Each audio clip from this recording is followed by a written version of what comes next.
히브리서 11장 3절 말씀 봅니다.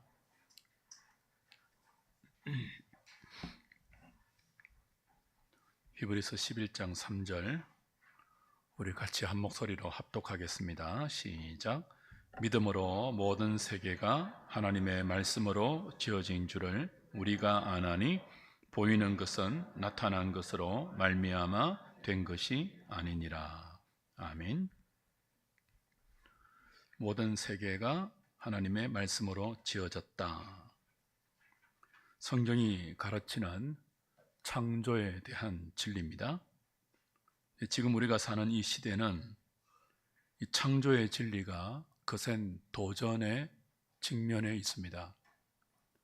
교회에 다니는 성도들조차 성경이 분명하게 진술하고 있는 이 하나님의 창조를 믿지 않는 사람들이 많아졌어요.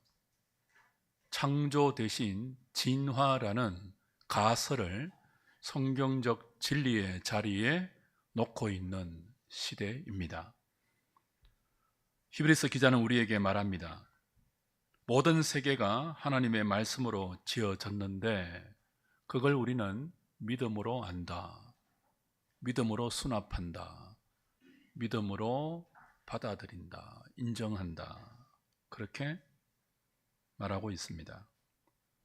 믿음에 관한 세계관이라는 거죠.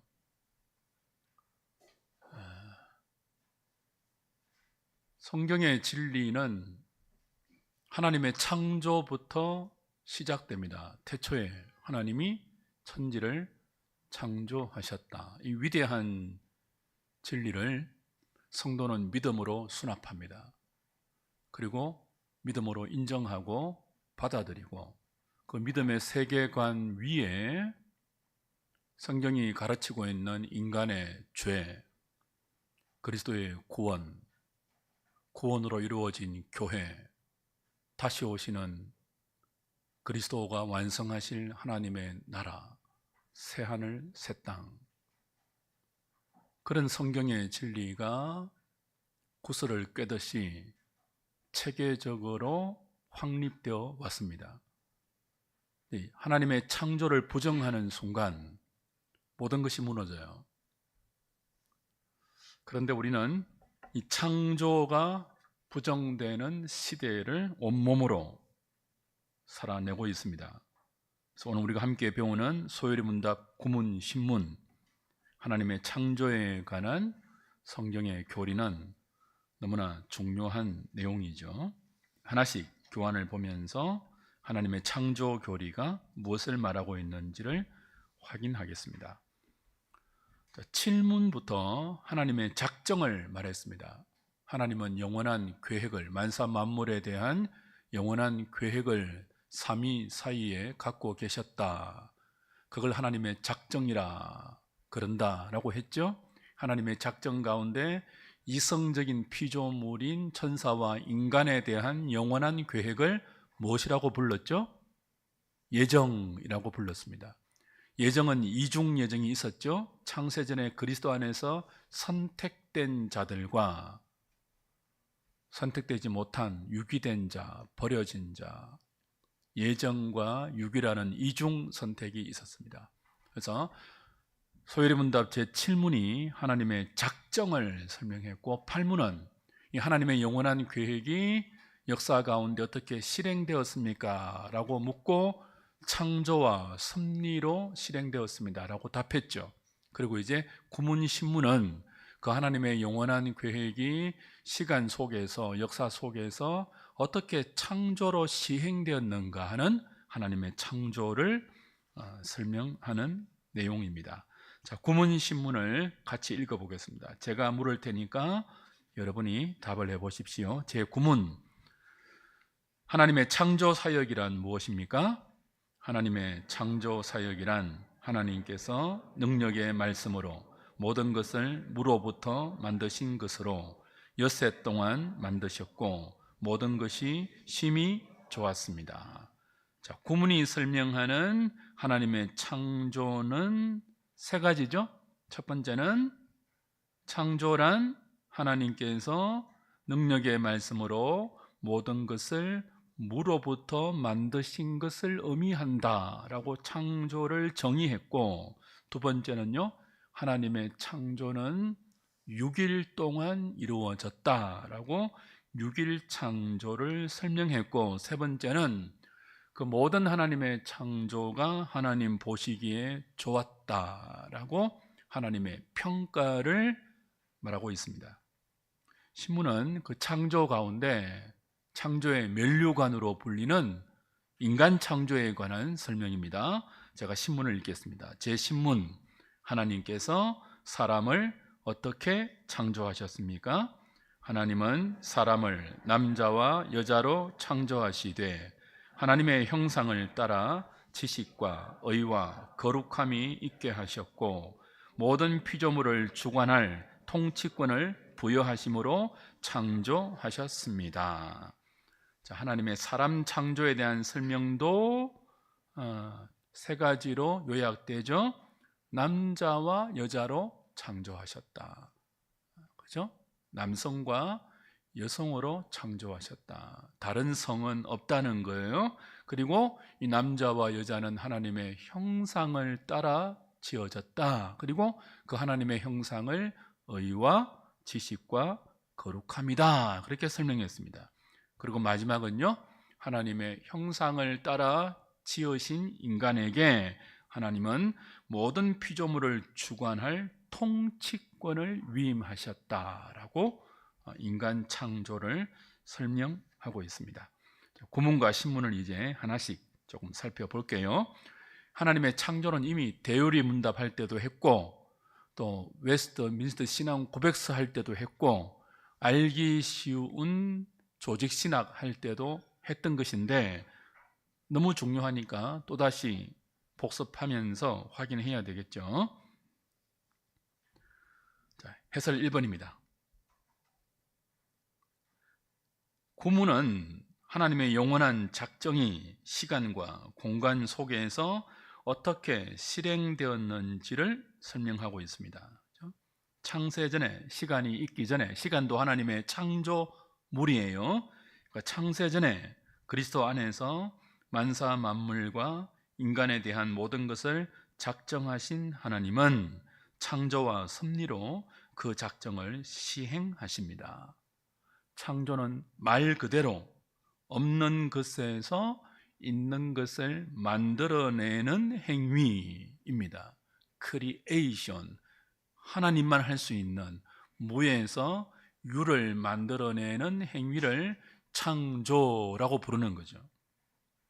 자, 이 행위를 할 수 있는 분은 누구밖에 없습니까? 삼위 하나님밖에 없습니다. 하나님은 당신의 계획대로 모든 것을 당신의 전능하신 능력으로 창조하셨죠. 자, 2번 보십시오. 이 창조는 삼위 하나님의 작품인데요, 공동 작품이에요. 성자는 성부와 함께 창조의 순간 함께 계셨으며 성령도 수면 위를 운행하시면서 성부와 성자의 창조 사역에 임재하고 있었다는 것이 창세기와 요한복음의 진술입니다. 그러므로 이런 주장이 있거든요. 성부 하나님만이 창조를 주도하셨고 성자와 성령은 헬퍼였다, 조력자였다, 혹은 열등한 대리자나 창조의 도구 혹은 수단이었다라는 설명이 있어요. 근데 그런 설명은 잘못되었다는 것입니다. 창조는 성삼위 하나님의 온전한 사역이었습니다. 성부, 성자, 성령이 함께 온 우주와 세상과 인간을 창조하셨습니다. 당신의 뜻대로. 그리고 모든 것을 만드신 후에 보시기에 좋았다. 인간을 창조한 후에는 보시기에 심히 좋았다라고 하신 것이 하나님의 창조입니다. 3번 보십시오. 자, 소열의 문답 구문이 설명하고 있는 하나님 창조의 첫 번째 특징은 모든 것을 무로부터 유로 만들었다는 특징이에요. 능력의 말씀으로 모든 것을 창조하셨는데 하나님이 창조하기 이전에는 아무것도 없었습니다. 삼위 하나님 외에 선재한 것은 아무것도 없어요. 그러니까 이 땅에 존재하는, 우리 눈에 보이든 보이지 않든 우주 만상에 존재하는 모든 것은 하나님의 창조의 결과예요. 그죠? 무엇으로 만들었다고요? 능력의 말씀으로 모에서 유를 창조하셨습니다. 누가요? 삼위 하나님께서. 그 하나님의 창조는 창조 이전에 존재한 어떤 물질을 재료로 삼아서 만들지 않았다는 거예요. 말씀으로 무에서 모든 것을 만들었습니다. 창세기 1장 3절에 빛이 있으라 하시니 빛이 있었죠. 빛이 있으라 하셨던 그 주님의 말씀은 전능한 말씀이니까, 있으라 하면 곧 존재하는 능력의 말씀이니까 그게 가능했던 거예요. 그러니 모든 창조는 하나님밖에 하실 수 없는 신적 행위죠. 그 신적 행위는 우발적인 것이 아니라 창세전에 영원한 하나님의 도모, 계획 가운데 이렇게 이루어졌고, 그것이 그의 기쁘신 뜻에 따라서 어느 순간 역사로, 시간으로 시행되었다는 것입니다. 하나님은 당신의 말씀으로 무엇이든지 존재하게 하셨습니다. 시편 33편 9절의 고백처럼, 그죠? 로마서 4장 17절 말씀처럼 하나님은 없는 것을 있게 하셨습니다. 하늘과 땅과 그 가운데 있는 모든 것을 만드신 분이 창조주 하나님 여호와입니다. 엘로힘이죠. 그래서 만물은 하나님에게서 나왔습니다. 만물은 하나님으로 말미암았습니다. 그리고 하나님께로 돌아갈 것입니다.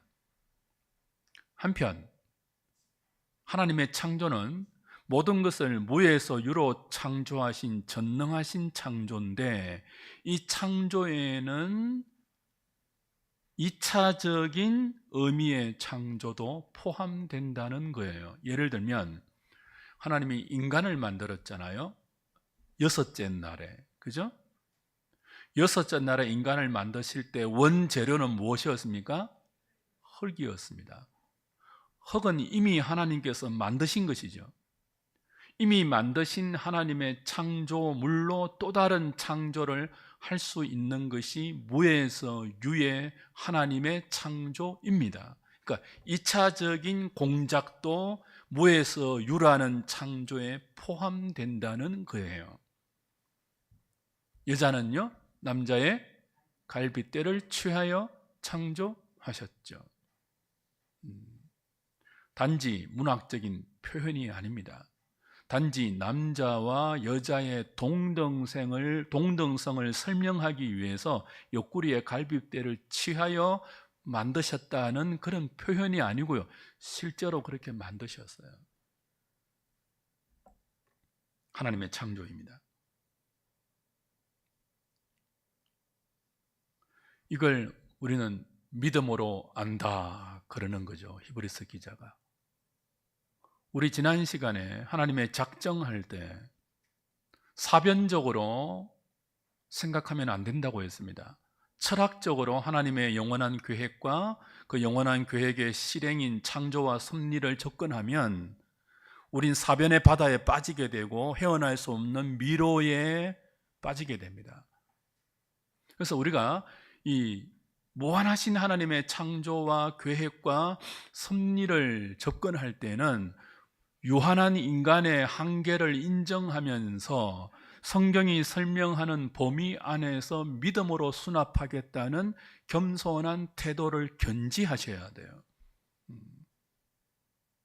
그래서 히브리 11장 3절의 말씀이 중요하죠. 믿음으로 우리가 안다. 무엇을요? 모든 것이 하나님의 말씀으로 지어졌음을. 그게 우리의 고백이죠.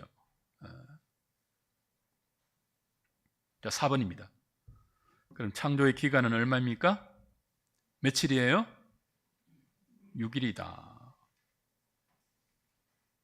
이 6일 창조는 계몽주의 이후에 현대 과학에게 가장 많이 공격받는 성경적 진리입니다. 성경은 하나님께서 창세기 1장과 2장을 통하여 6일 동안 모든 것을 창조하시되 무에서 만드시기를 기뻐하셨고 보시기에 좋았다, 심히 좋았다라고 분명하게 밝히고 있죠. 첫째 날, 둘째 날, 셋째 날은 무에서부터 모든 것을 담을 수 있는 패러다임, 틀을 만드는 기간이었습니다. 그리고 넷째 날, 다섯째 날, 여섯째 날은 첫째 날, 둘째 날, 셋째 날에 해당하는 그 틀 안에 무엇인가 내용물을 채워 넣는 날들이었습니다. 그렇죠? 계획 가운데 무질서가 아니라 질서 있게 처음에 틀을 만드시고 그 틀 안에 존재해야 할 모든 내용물들을 채워가시는 하나님의 창조는 그 창조의 꽃이고 면류관인 인간 창조를 향하여 나아갔고 6일에 사람을 남자와 여자로 창조하심으로 완성되었죠.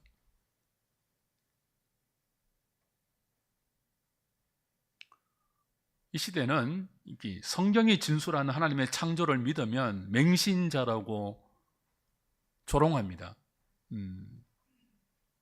그죠? 창조를 믿으면 손가락질 받는다고요. 미신을 믿는 것처럼, 소설을 믿는 것처럼. 근데 이 사람들이 모르는 게 있어요. 그 사람들이 성경적 진리처럼 믿고 신봉하는 진화론도 뭐예요? 과학으로 증명되지 않는 가설에 불과하거든요. 우연의 결과로 빅뱅이 터지고 그 빅뱅의 결과로 무기물이 유기물이 되고 어느 날 세포가 되고 그랬다는 거 아니에요. 그설로 올라가면 그 출처의 원인을 설명하지 못하거든요. 증명하지도 못해요. 가설이란 말이죠. 근데 그 가설을 진리처럼 신봉하고 성경의 진리는 미신처럼 격화시키는 이 시대의 가치관입니다. 그래서 우리는 뭘 지켜야 되죠? 성경이 우리에게 믿음으로 수납하라고 말해주는 하나님의 창조 교리를 믿어야 돼요. 여러분이라는 이 존재가 과학적으로 분석해보면 무기물 몇 프로, 단백질 몇 프로 이렇게 분석해서 그죠? 그렇게 구성된 세포의 조합으로 믿습니까? 어느 날 여러분이 빅뱅에서 출발해서 어느 날 시점이 언제인지도 모르지만 아메바로부터 진화해서 원숭이 되고 어느 날 그렇게 영혼을 가진 인간이 되었습니까? 그걸 정말 믿겠습니까? 그게 과학적이에요? 아니면 전능하신 하나님이 계시는데 그 전능하신 하나님께서 당신의 완벽한 계획을 따라서 완벽한 능력으로 당신의 형상을 따라 인간을 남자와 여자로 창조하셨다는 성경의 진술을 믿으시겠습니까? 진화를 믿으면 그 영혼은 언제 생긴 거예요? 짐승이었던 포유동물의 영혼은 언제 생긴 거냐고요? 진화를 믿는다면. 죽음을 가져오는 죽음의 원인은 그럼 뭔가요? 설명을 못 하거든요. 노화는 왜 오죠? 세포를 추적하면, DNA를 분석하면 밝힐 수 있습니까? 질병은 왜 옵니까? 사망을 이기는 생명의 영원한 비결은 어디 있습니까? 죄는 무엇이고 그리스도는 누구이며 십자가는 무엇이며 부활은 무엇입니까? 성경의 모든 진리는 창조를 믿을 때 성립하는 성경 위에 기초합니다. 이 성경의 창조 진리를 거부하는 순간 인간의 원죄도 인간의 기원도 그리고 죄를 구원하는 하나님의 구원도 교회도 종말도 다 무너지게 되어 있습니다. 그런데 오늘 이상한 현실이 있죠. 진화를 믿는데 성경도 믿는 거예요. 진화를 말하면 하나님께서 세상을 창조할 때 진화의 방식으로 창조했다는 유신 진화론을 따르면 창세기 1장, 2장에 3장에 나오는 아담의 창조는 소설에 불과하고 신화에 불과해요. 진실이 아니라고, 역사적 팩트가 아니라고 말해요. 그럼 우리는 역사적 팩트가 아닌 가설 위에 우리의 신앙을 세우고 있는, 다 속고 있는 어리석은 사람들이라고요. 그걸 믿겠습니까? 저는 여러분에게 어리석은 어떤 이론을 가져와서 여러분에게 집요하게 가스라이팅 시키는 사기꾼입니까? 여러분은 그 사기에 속은 미몽의 존재들입니까?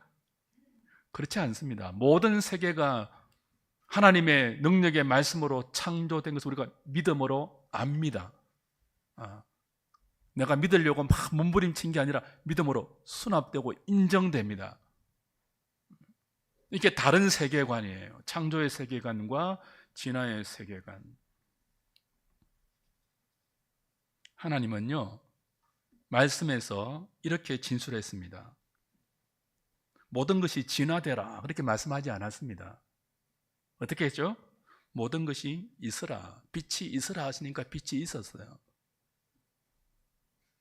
모든 것이 성장하고 자라서 점점점 진화하고 발전해라 그렇게 말씀하지 않았다고요. 있으라 하시니까 있었습니다. 능력의 말씀의 결과죠. 물론 6일 창조는 지구의 나이가 6,000년밖에 안 됐다라는 젊은 지구론을 말하는 그런 이론적인 논거도 되지 않습니다. 그건 잘못된 성경의 해석이죠. 그러나 분명히 성경은 6일 창조를 말하고 있습니다. 5번 보십시오. 창세기 1장은 6일 창조를 말씀하는데 반복되는 표현을 사용하죠. 저녁이 되고 아침이 되니 이는 첫째 날이고 둘째 날이고 셋째 날이고 마지막까지 그렇게 반복됩니다. 사이클이란 말이죠. 똑같은 패러다임을 똑같이 반복해서 6일 창조를 강조하고 있습니다. 과학자들은 이렇게 도전해요. 자, 태양이 며칠 날 창조되었다고요? 그죠? 첫째 날 창조된 창조된 빛이 태양이 있어야지만 태양을 중심으로 아침과 저녁을 구분할 수 있는데 태양은 첫째 날 창조되지 않았거든요. 근데 어떻게 저녁이 되고 아침이 되냐라고 과학적으로 반박할 수 있어요. 근데 성경적인 반론은 뭡니까? 첫째 날이 빛이 있으라 하시니까 빛이 있었잖아요. 그 빛이 지금 있는 태양의 위치에 있다면 얼마든지 가능한 추론이죠. 저녁이 되고 아침이 있을 수 있는 거죠. 태양, 넷째 날에 만들어진 해, 달, 별들은 첫째 날 빛의 반영체죠. 그러니 얼마든지 성경의 진술로 6일 창조를 성경적으로 증명할 수 있는 것입니다. 17세기에 어서 주교가 젊은 지구론을 주장했습니다. 성경에 나오는 족보, 창세기 5장의 족보, 11장의 족보, 구약 성경의 다른 연대기적 기록들을 다 분석해서 지구의 나이가 주님이 탄생할 때까지 4004년이라고 주장했어요. 그래서 주님이 오신 지 2000년 되니까 지금 지구의 나이는 6000년 정도다라고 젊은 지구론을 주장했는데 이게 이제 과학자들 사이에 비웃음의 대상이 되고 있죠. 근데 이런 젊은 지구론도 사실은 성경 해석을 잘못한 거예요. 아담의 족보, 성경의 다른 족보, 연대기에는요 시간 순이 아닙니다. 어떤 의도를 위해서 생략하기도 하고 또 순서를 바꾸기도 한 그런 신학적인 기법이 있는 족보거든요. 그걸 간과해서 그냥 연대기적으로 쭉 성경의 족보와 다른 데이터를 분석해서 지구 나이가 지금 6,000년이다 그렇게 말하는 것은 과학적인 분석이 아닐 뿐더러 성경적인 분석도 아니에요. 그러니 이런 주장은 진화론에 맞서는 성경의 창조를 논증할 수 있는 정확한 이론이 아니라는 거예요. 그래서 그런 것은 잘못됐고요. 반대로 과학으로 하나님의 창조를 증명하겠다는 창조 과학도 굉장히 문제가 많습니다. 그러니까 그런 시도 자체를 우리는 우리의 변정의 토대로 삼아서는 안 돼요. 하나님의 창조는 과학으로 증명할 수 있는 게 아니거든요. 믿음으로 안 하니라고 했습니다. 세계관 자체가 다르다고요.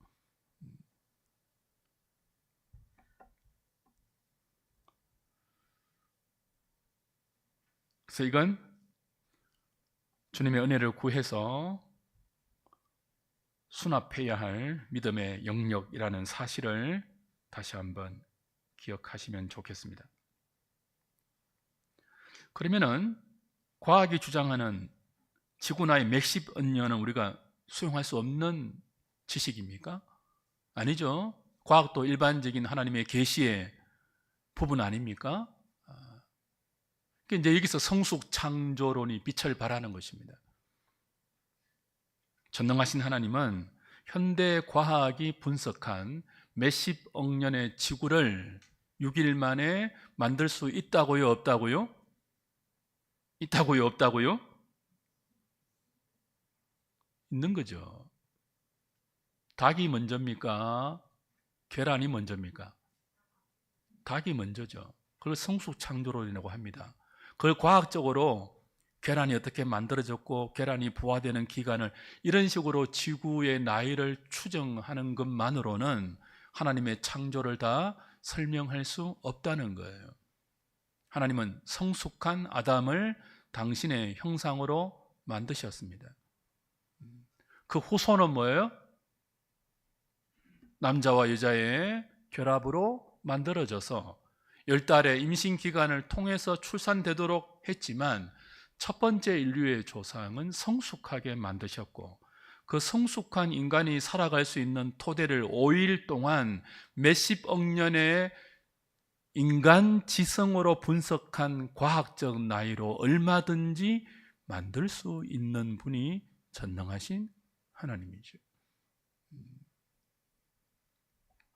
그러니까 24시간을 요음이라는 히브리 단어를 사용해서 긴 피어리어드, 기간이다 그렇게 설명할 필요도 없어요.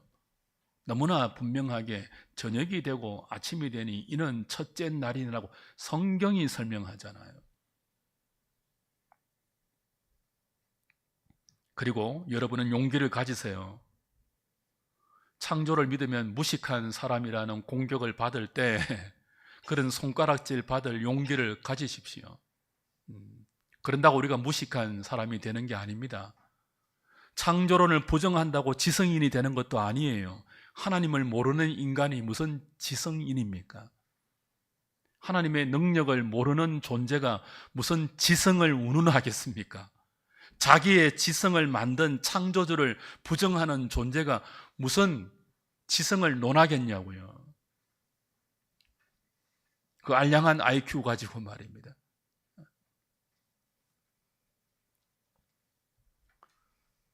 6번입니다. 이는 하나님의 6일 창조는 방향이 있는데요. 지향점이 있는데요. 인간 창조를 향하고 있습니다. 여기에는 중요한 신학적 의미가 포함되어 있죠.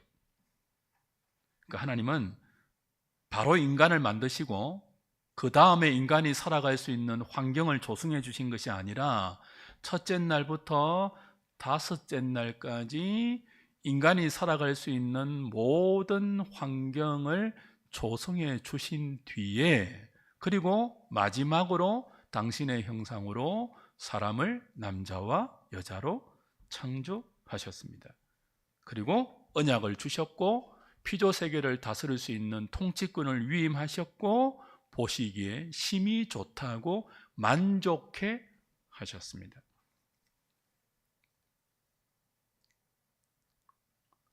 하나님께서 인간을 창조하신 뒤에 심히 좋았다라고 하지 않았습니까? 보시기에 좋았다, 이 말은 토버, 선하다 그런 뜻이기도 한데요, 단지 심미적인 표현이 아니에요. 질서가 정연해서 하나님의 뜻대로 모든 것이 있어야 할 자리에 있고 하나님의 뜻대로 그것이 동작하고 그것들이 다 시행되어서 아주 흡족하셨다, 그런 뜻이 보시기에 심히 좋았다 하는 성경의 의미입니다. 타락 이전의 상태가 인간의 불순종과 죄가 불러온 하나님 나라의 파괴가 얼마나 심각한 죄인지는 타락 이전의 상태가 이렇게 심히 하나님 보시기에 심히 좋았다는 말에서 드러나죠. 그 하나님 보시기에 심히 좋은 세상을 인간이 불순종과 죄로 파괴시켰거든요. 하나님 보시기에 좋지 않는, 언짢은, 심히 괴로운 상태로 만들어버렸거든요. 요즘 굉장히 덥잖아요. 40몇 도 올라갑니다, 한반도에. 이건 지구온난화 때문이죠. 이 지구온난화는 왜 왔습니까? 보시기에 심히 좋았던 하나님의 나라를 인간의 탐욕과 하나님처럼 되려고 했던 인간의 교만이 불러온 죄가 초래한 결과를 우리는 지금 온몸으로 느끼고 있죠. 이번 겨울은 또 얼마나 춥겠습니까? 춥고 덥고 온 지구촌에 가득한 기상이변, 그것이 바로 인간의 죄와 타락의 결과물입니다. 보시기에 좋은 피조 세계와 우주 만상이 인간의 탐욕으로 이렇게 망가지고 가시와 엉겅퀴가 돋는, 요즘 제가 유튜브로 그것 가끔씩 봐요. 버려진 집을 청소하는 영상이 있거든요. 1년만 버려두어도 그 집이 폐허가 되고 자연의 덩굴에 잠식을 당합니다. 그걸 이제 막 이렇게 치우는 영상이 있습니다. 그걸 보면서 이 덩굴이 얼마나 무서운 것인지. 제가 한두 달 전에 어떤 섬에 갔는데요, 그 섬의 산이 전부 노릇노릇한 거예요. 이렇게 알고 보니까 이게 나무가 다 죽어가는 거죠. 근데 죽어가는 나무를 보니까 다 덩굴이 감고 있더라고요. 덩굴이 감긴 나무는 다 죽어요. 덩굴이 그만큼 무섭죠. 덩굴이 왜 났습니까? 아담과 하와가 범죄했을 때 땅이 저주를 받죠. 가시와 엉겅퀴를 내죠. 그 가시와 엉겅퀴의 대표적인 표본이 덩굴입니다. 그게 덮이면요, 그냥 모든 것을 잡아먹어요. 인간의 탐욕이 하나님 보시기에 심히 좋은 피조 세계를 그렇게 망가뜨리는 것입니다. 죄의 무서움이 여기 있죠.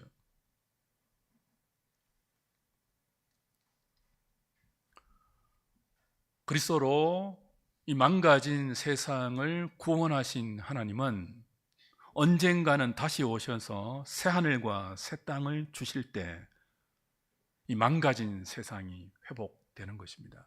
그 전에 저희들은요, 그리스도의 형상을, 하나님의 형상을 회복한 성도들은 이 망가진 세상을 우리의 탐욕으로 더 망가지지 않도록 조심해야 될 사명을 갖고 있죠.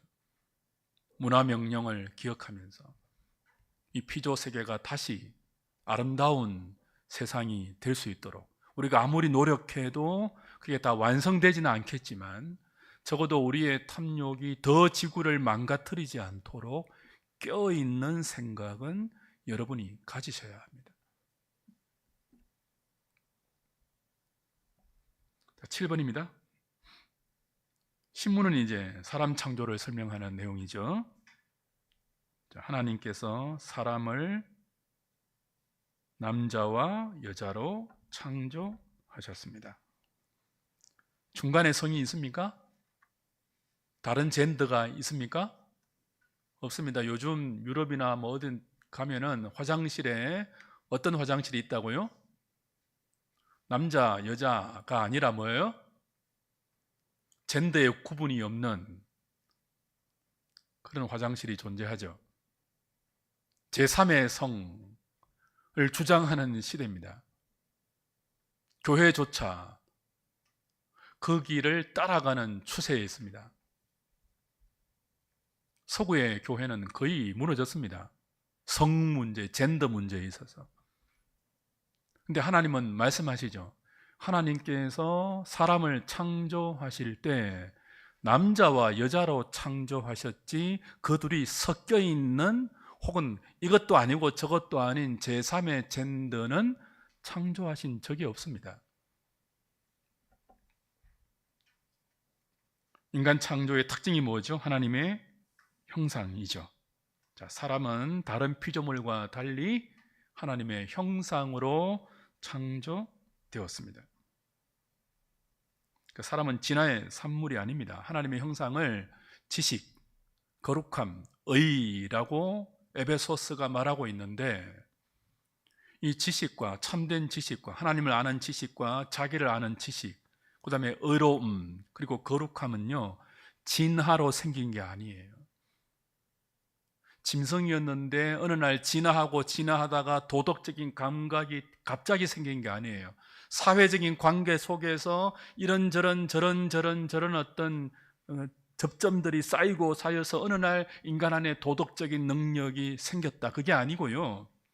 하나님은 사람을 지을 때 처음부터 당신의 형상을 따라 이성적인 피조물이 되게 하셨다고요. 지성과 감정과 의지를 부여하셨고 그 지성과 감정과 의지로 하나님을 아는 바른 지식을 주셨습니다. 그리고 그 하나님을 아는 바른 지식에 근거해서 의롭게 살 수 있는 의로움을 부과하셨습니다. 그리고 다른 모든 피조물과 구별되게 영원토록 하나님을 사랑하고 하나님을 영화롭게 할 수 있는 거룩한 삶을 살 수 있는 능력을 당신의 형상으로 우리에게 주셨다는 거예요. 처음부터 어느 날 이게 우리에게 생겨난 것이 아니라 처음부터 인간 창조의 독특성입니다.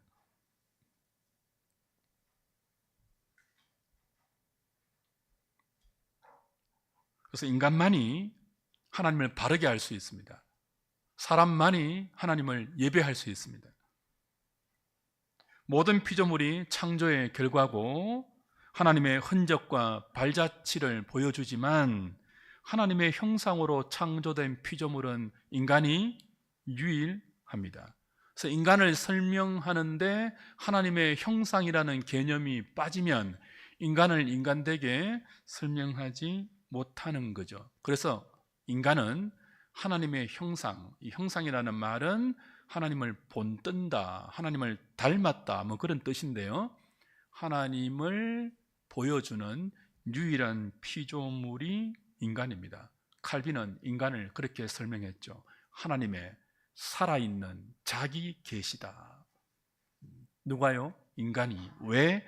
하나님의 형상이기 때문입니다. 9번 넘어가겠습니다.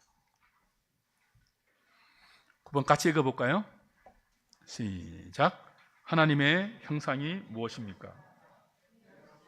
하나님의 형상을 광의적인 형상과 협의적인 형상의 두 측면으로 구분합니다.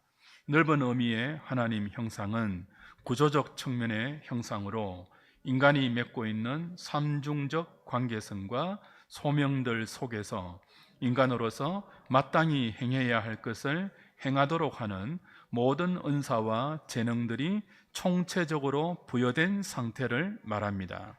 좁은 의미의 하나님 형상은 그 모든 것을 바르게 작동하게 하는 올바른 기능성으로 참된 지식과 의와 거룩함입니다. 그러나 이 둘은 구분하는 것이지 분리하는 것이 아닙니다. 제가 소요리 문답이 교환을 준비할 때 책을 한 열 몇 권 참고하는데요. 요즘 나온 책들을 보면 하나님의 인간 창조, 하나님의 육일 창조를 설명할 때 많이 뛰어넘어갑니다. 그러니까 진화론을 공격하지 않습니다. 요즘 책들은 진화론을 건드리질 않아요. 아예 그냥 슬쩍 넘어가요. 왜 그럴까요? 교회 안에 진화론을 공격하면 거부감을 느끼는 사람들이 너무 많기 때문에 그래요. 슬쩍 뛰어넘어가는데 그래서는 안 돼요. 신학자들이, 책을 집필하는 사람들이.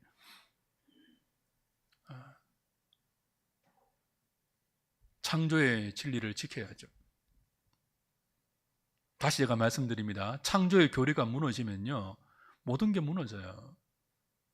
자, 아담이 역사적 인물이 아니라면 그가 지은 죄의 원죄는 뭡니까? 뭐예요? 그걸 믿으시겠어요? 여러분이? 그게 유신진화론의 시초입니다. 다 그냥 모형이고 신화에 불과해요. 도덕적인 어떤 모형에 불과하다고요. 그냥 인류의 한 대표라고 본다고요.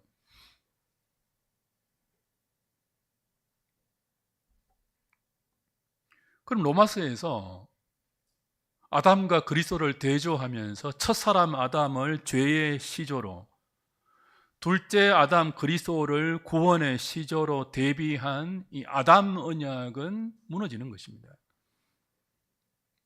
아담이 죄를 세상에 끌어왔고 아담이 끌어온 죄를 둘째 아담 대신 그리스도가 십자가로 해결하셨다는 기독론이 무너진다고요.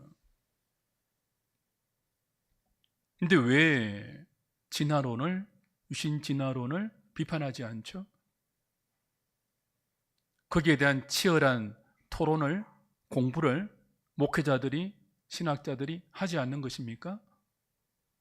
그냥 비겁하게 그냥 다 남겨놓으면 학생들은 학교에 가서 머리가 터진다고요. 학교에 가면 다 무너진다고요. 그냥 교회에서 강하게 진화론을 비판하고 성경적인 창조의 진리를 고수하지 않는다면 우리 애들이 얼마나 혼란스럽겠습니까? 저같이 말하면 꼴통 소리 듣는 시대인데요. 어쩔 수 없습니다. 아마 우리 교단도 한 10년쯤 있으면 이게 다 아마 양보할 것 같아요. 아무리 대세가 그래도 성경의 진리를 포기할 수 없는 것이 우리의 스탠스입니다. 저는 그렇게 믿어요. 태초에 하나님이 천지를 창조하셨다. 이걸 어떻게 우리가 부정합니까?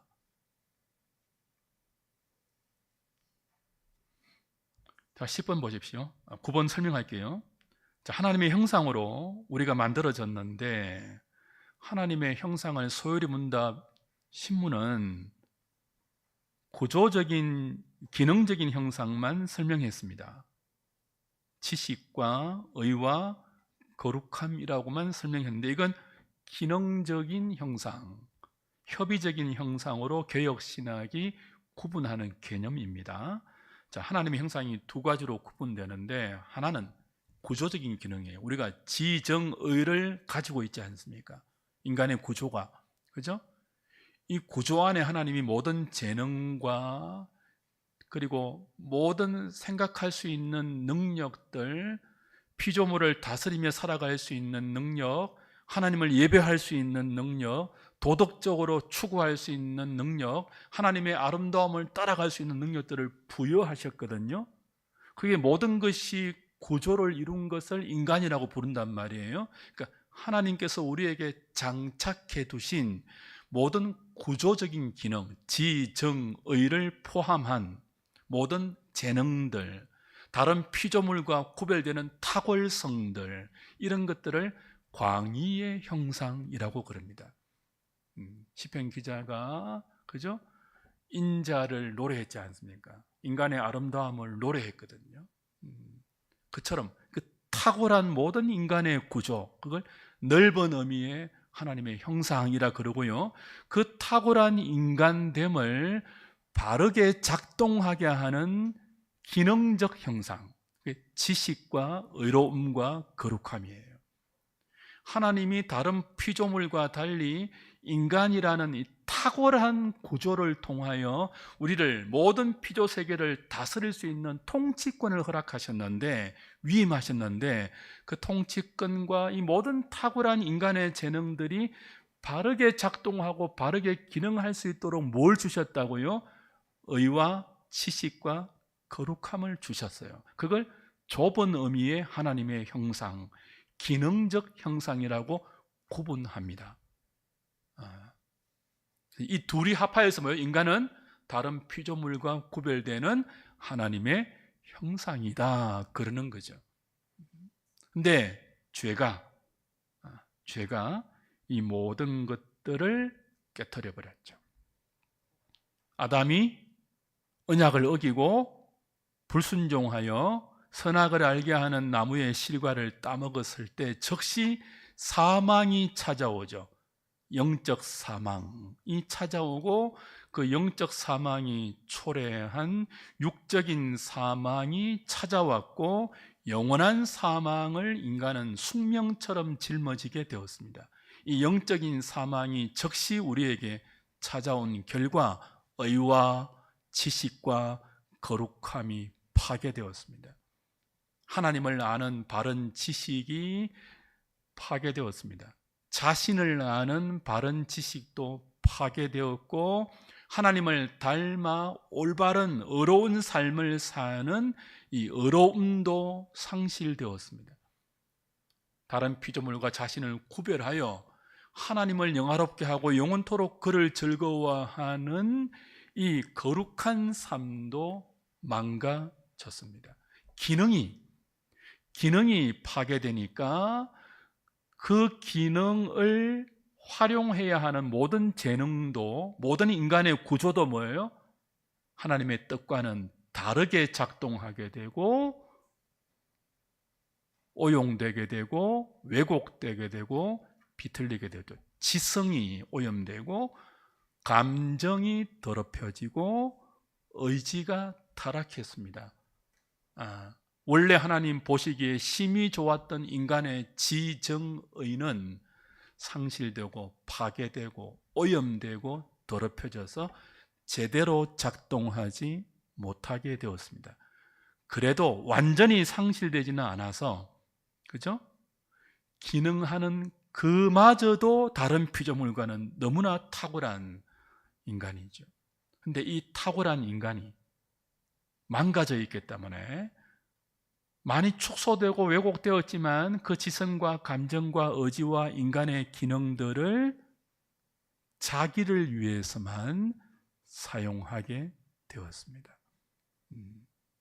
하나님이 부여하신 모든 보시기에 좋은 인간의 인간됨을, 그 모든 재능과 탁월성을 비록 축소되고 왜곡되고 더럽혀졌지만 그대로 아직 뭐예요? 남아는 있는데 그걸 어떻게 사용한다고요?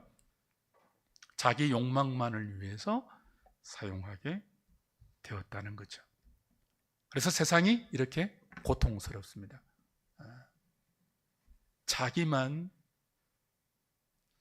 누리는, 자기만 잘 되려고 하는, 자기만 우월하려고 하는 그 죄가 하나님의 형상인 인간을 깨트려 버렸고 세상이 이렇게 고통 가운데 있게 된 것입니다.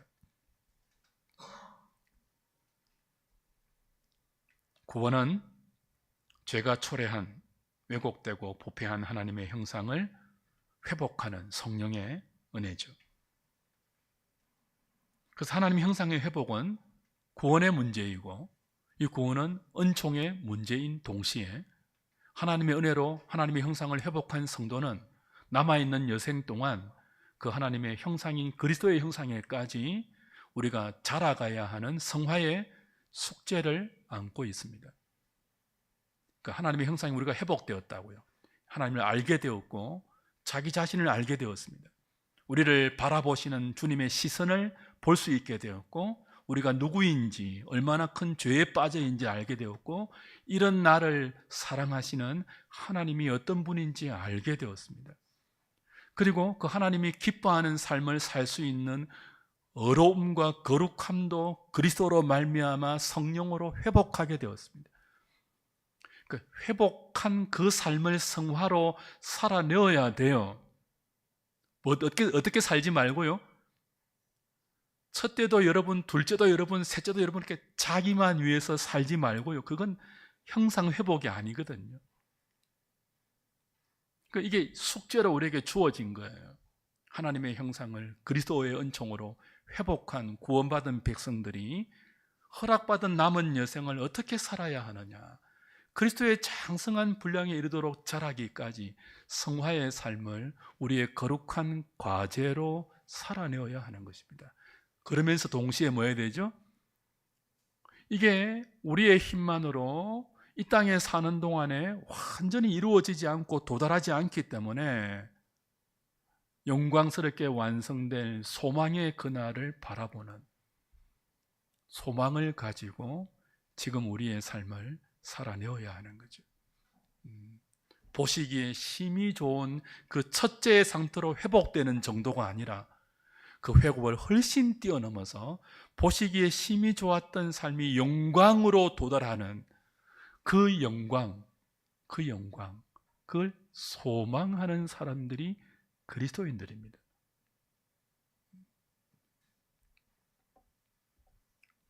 그래서 우리는 이제 이 하나님의 창조와 인간의 죄가 깨트려버린 하나님의 창조 세계의 비참함을 함께 아는 자로서 책임 있는 삶을 경주해야 하는 것입니다. 저와 여러분은 이 거룩한 책임을 우리의 특권과 명예로 부여받아 그 삶을 믿음으로 경주하고 있는 거죠. 교회가 함께 모여 이 복된 성도의 삶을 잘 배워가고 잘 살아내는 우리 한우리 공동체 믿음의 식구들 다 될 수 있기를 주님의 이름으로 축복합니다.